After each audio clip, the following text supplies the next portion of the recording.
Hey there, Zach McReynolds here of the Cherrie and Zach team. I am the Zach in the Cherrie and Zach. NextHome Real Estate Rockstars, Valencia, California. Um, Buying a home is challenging, and there are a lot of layers, a lot of steps.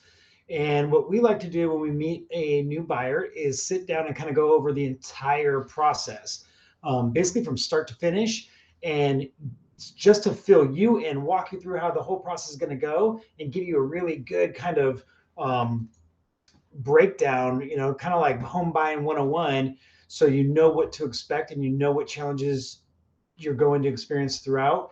I often say, buying a home is much like a hurdle race, and there's a lot of hurdles, but let's just look at the next one in front of us, and then we can get through the process. If you know those hurdles are coming up, then it makes it a little bit less scary. So, in a perfect world, we meet in person and go over all this, or we can do it via Zoom. And I'm going to just kind of walk through each one of the steps that we would address when we meet in person or via Zoom. And just so you have an idea of like how much stuff really is involved. So um, basically, we're going to go through the process from start to finish, every little step from the beginning to the end. So you do have that understanding. Do you need to sell a home in order to purchase a home? That's an entire different conversation and would be a different video, but that has its own challenges that would be separate from just buying. There's a lot of layers to that. So that's something that needs to be talked about in depth too. I'm just going to go over all these points and everything that we would talk about in this buyer process, and not deep dive on them, but just to kind of give an example of how much stuff that there is to go over. So then really getting started, how to find a good lender. A lot of people don't realize how important part of the process the lender is. If you have a lender that you cannot reach after 5 o'clock, that is not a good thing. Are they accountable to the transaction? A big part of the process and removing your loan contingency is based on that lender performing their job well. If you get to the date that you have to remove that contingency and are not able to because the lender cannot give you loan approval, you run the risk of actually losing the home. A seller can kick you out of escrow and try to go after your deposit even if you're not meeting your timeline. So who you hire on the lender side is very important. What is the difference between a pre-approval and a prequal? What are the 10 commandments when getting a home loan? You don't want to buy a car, buy furniture, all these things while you're in escrow, quit your job. There's a lot of things that, some scary things we've actually seen in real life. So we go over all of that. What are the total costs when purchasing a home? What types of loan programs are out there? A lot of people don't know that you don't need a full 20% in order to purchase a home. There are other down payment loan programs out there. What are other fees other than down payment? Closing costs, appraisal, and inspection are going to be fees that you have to pay upfront out of pocket. They're not wrapped up into your closing costs. So we just go over all of that. What are, a lot of people sometimes you go, okay, I've got my 5% down and they don't have any money set aside for closing costs. And they're not even aware of that. What are the current market conditions? What are you going to experience out there, the challenges of writing offers and getting your offer accepted. And right now we are in, as I make this on October 18th 2021, we're in low inventory. We've been in low inventory. There's a lot of challenges that come with just the type of market that we're in, and that can fluctuate weekly, monthly. When we got to around 4th of July, things felt like they were slowing down. We're going to get some more inventory. And then, we're kind of right back to, we only have 280 houses on the market as of right now today in all of Santa Cruz. So when you're ready to buy, what is the current market and what are the expectations that you have in that market?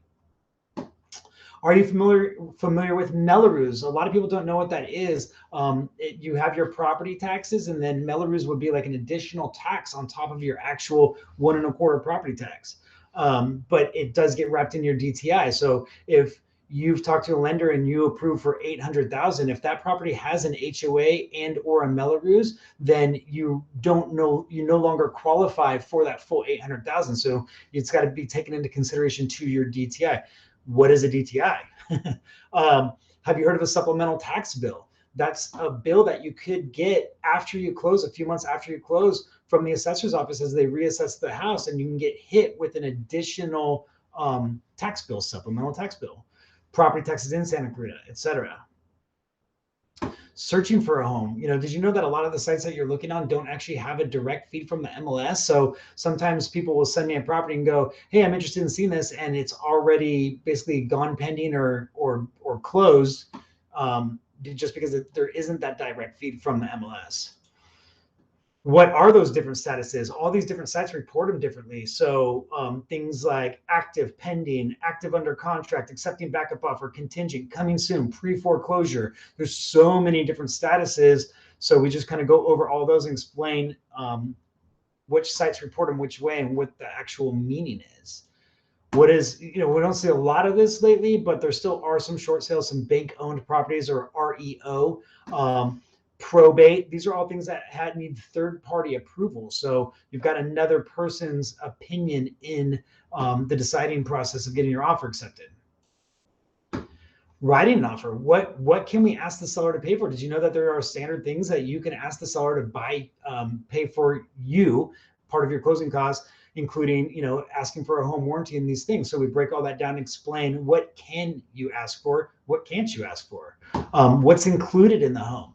Did you know that typically a fridge and a washer and dryer are not considered to come with the property? That's considered the seller's property, and they typically would be taking them. So what can we ask for? Some properties, people might have like a really cool chandelier, but then in the MLS on our side, it says that they're excluding the chandelier and it doesn't come with the property. How long is a typical escrow period? We go over that. There are different 30 is pretty standard, but there are different days. We can do faster, longer, etc. How do we write a good offer? How much is a typical deposit? So aside from your down payment, when you get your offer accepted in open escrow, the seller is going to require you to put typically between 2 and 3% down as a deposit as soon as you open escrow. You've got 72 hours to get that into escrow. So having that cash liquid and ready to go is important. And then what is a contingency? And these are things that are put in place to protect you from losing that deposit and, technically losing the home. How to write a strong offer that gets, accepted in a tough, challenging market like we've been in for buyers. I've heard some horror stories of buyers out there that have wrote, 20 offers. The idea is to not put you in that position where you're just striking out consistently. How do we write a good offer that we can get accepted? Then, okay, cool. You went through the process. Congrats, you got your offer accepted. Now what? What is next? And the first thing would be that deposit, lining up a home inspection, appraisal, etc. How do you find a good home inspector? What are you looking for? What tools should that inspector have that makes sure that they have the right equipment to help evaluate the home properly for you? After you do the home inspection, what can you ask a seller to repair? Can you get them to fix things? Is that allowed? Removing your contingencies and your rights to cancel without losing your deposit money. This is an important part of this.